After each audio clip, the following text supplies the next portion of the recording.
በየቀኑ አዳዲስ ጥናቶች ይወጣሉ አይደል? አንዳንዶቹ ሕይወቴን ይቀይራሉ ይሉናል፣ ሌሎቹ ደግሞ እውነት ለመናገር ትንሽ ግራ ያጋባሉ። እሺ ታዲያ የትኛውን ነው ማመን ያለብን? መልሱ ያለው ከውጤቱ ጀርባ ያለውን ሂደት ስልተኑን በመረዳት ላይ ነው። ዛሬ የምናየውም ይሄንን ነው።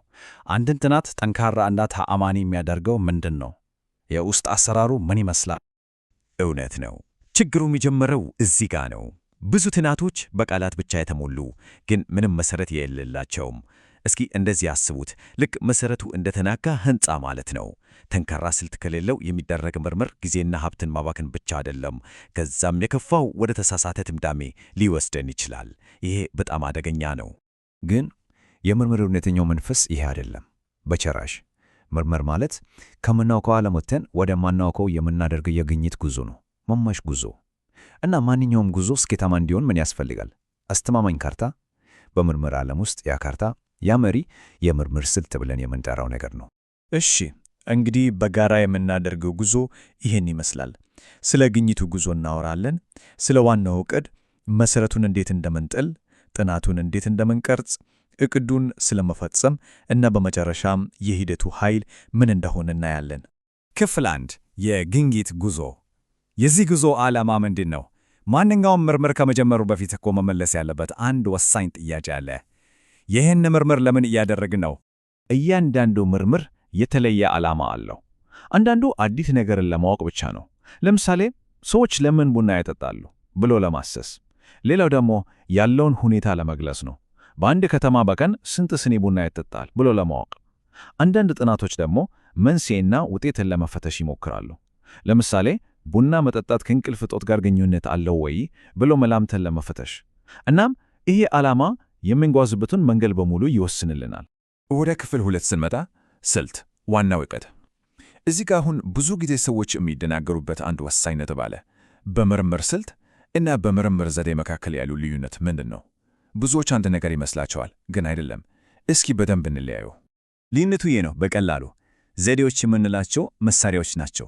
ለምሳሌ መጠየቆች፣ ቃለ መጠየቆች፣ ስታቲስቲክስ፣ እነዚህ ሁሉ እንዴት እንደምንሰራ የሚነግሩ መሳሪያዎች ናቸው። ስልት የምንለው ግን የቤቱ አጠቃላይ ንድፍ ወይም ብሉፕሪንቱ ነው፣ ፕላኑ ነው። ይሄ ደግሞ ለምን ያንን መሳሪያ እንደምንጠቀም፣ ለምን በዛ መንገድ እንደምንሄድ የሚያስረዳው አመክንዮ ነው። ስለዚህ ዘዴ እንዴት ሲሆን፣ ስልት ደግሞ ለምን የሚለውን ይመልስልናል። እስኪ የቤቱን ምሳሌ በደንብ እንየው። አርኪቴክቱ ብሉፕሪንቱን ሲነድፍ ይህን አንዳችውን መስመር የሚስለው በምክንያት ነው አይደል? ያ ስልቴ ነው። ግን ግንበኛው ደግሞ ያንን ፕላን ይዞ ትክክለኛዎቹን መሳሪያዎች መዶሻውን፣ መጋዙን ተጠቅሞ ቤቱን ይገነባል። በቃ ልዩነቱ ይሄ ነው። ምርጥና ዘመናዊ መሳሪያዎች ሊኖሩን ይችላሉ፣ ግን ጠንካራ ፕላን ከሌለን ምንም ነገር መገንባት አንችልም። እሺ ክፍል 3 መሰረቱ መጣል። ማንኛውም ጠንካራ ጥናት የሚጀምረው ከጠንካራ መሰረት ነው። እስኪ የመጀመሪያዎቹን ወሳኝ እርምጃዎችን እያቸው። የጉዞ መጀመሪያ ይሄን ይመስላል። 1 መፍታት የምንፈልገውን ችግር በግልጽ እንለያያለን። ምንድን ነው ማወቅ የምንፈልገው የሚለውን በትክክል እናስቀምጣለን። 2 ካርታውን እንመለከታለን። ማለትም ሌሎች በዚህ ርዕሰ ጉዳይ ላይ ምን ብለዋል፣ ምን አይነት ጥናቶች ተሰርቷል የሚለውን እንቃኛለን። 3 ከዚህ ሁሉ በመነሳት የራሳችንን ግምታዊ መልስ ወይም መላምት እናስቀምጣለን። እኔ እንደዚህ ይመስለኛል ብለን የምንፈትነውን ሐሳብ ማለት ነው። እሺ ክፍል 4 ጥናቱን መንደፍ። አሁን መሰረቱን ጥለናል፣ ጥያቄያችንን አውቀናል፣ መላምጣችንን አስቀምጠናል። ቀጥሎ ምንድን ነው? ጥናቱ በተግባር እንዴት እንደሚከናወን የምንወስንበት ደረጃ ላይ ደርሰናል። እዚህ ላይ የምንመረጠው የጥናት ንድፍ ሙሉ በሙሉ በጥያቄያችን ላይ ነው የሚመሰረተው። ለምሳሌ ዓላማችን አንድን ተግባራዊ ችግር መፍታት ከሆነ ተግባራዊ ምርምርን እንመረጣለን። አይ ዝም ብለን ዕውቀትን ለማስፋት ከሆነ ደግሞ መሰረታዊ ምርምርን እንጠቀማለን። እንደዚሁም የምንሰበስበው መረጃ በቁጥር የሚገለጽ ነው ወይስ በሐሳብና በገለጻ? ይሄ መጠናዊ እና ጥራታዊ የሚባለውን የጥናት አይነት ይወስንልናል። እስኪ አንድ እውነታ እኔ መላውን ሕዝብ ማጥናት ፈጽሞ አይቻልም። እስኪ ያስቡት፣ የአንድን ከተማ ሕዝብ በሙሉ ስለ ቡና ልምዱ መጠየቅ ይቻላል? በፍጹም። ስለዚህ ምን እናደርጋለን? መላውን ሕዝብ ሊወክል የሚችል ትንሽ ቡድን እንመርጣለን እና ይህንን ቡድን የምንመርጥበት ዕቅድ የናሙና ንድፍ ይባላል። ሐሳቡ ይሄ ነው። ይሄ ትልቁ ክብ መላውን ሕዝብ ሲወክል፣ ያቺ ትንሽ ክፍል ደግሞ ናሙናው ናት ዋናው ፈተና ምንድን ነው? ያቺ ትንሽ ክፍል መላውን ሕዝብ በትክክል እንድትወክል ማድረግ ነው። ያ ከተሳካ ከናሙናው የምናገኘው ውጤት ለመላው ሕዝብ ሊያገለግል ይችላል ማለት ነው። በጣም ወሳኝ ነጥብ ነው። ክፍል 5 ዕቅዱን መፈጸም። እሺ፣ ፕላኑ ዝግጁ ነው። አሁን ወደ ተግባር የምንገባበት ጊዜ ነው። መረጃውን የምንሰበስብበትና የምንመረምርበት። ቅድም መሳሪያዎች ወይም ዘዴዎች ብለን ያወራነውን ታስታውሳላችሁ። አሁን የምንጠቀምባቸው እዚህ ላይ ነው። ሰዎችን ፊት ለፊት ማነጋገር እንችላለን። መጠየቆችን ልንበተን እንችላለን። ወይም ደግሞ ዝም ብለን ሁኔታዎችን መታዘብ እንችላለን። ቁልፉ ነገር የምንመርጠው መሳሪያ ከጥናታችን ዓላማ ጋር በትክክል መተጣም አለበት። ግን መረጃውን መሰብሰብ ብቻ በቂ አይደለም። ያ የተበታተነ መረጃ እኮ መደራጀት፣ መተንተን እና መተርጎም አለበት።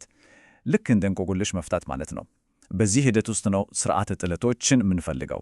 መላምታችን ትክክል ነው ወይስ አይደለም ብለን የምንፈትነው እና በመጨረሻም ትርጉም ያለው ድምዳሜ ላይ የምንደርሰው። እናም ወደ መጨረሻው ክፍል ደርሰናል። ክፍል 6 የሂደቱ ኃይል። እሺ፣ የሁሉ ልፋት ለምንድን ነው? ጠንካራ የምርምር ስልት በተጨባጭ ዓለም ላይ ምን ለውጥ ያመጣል?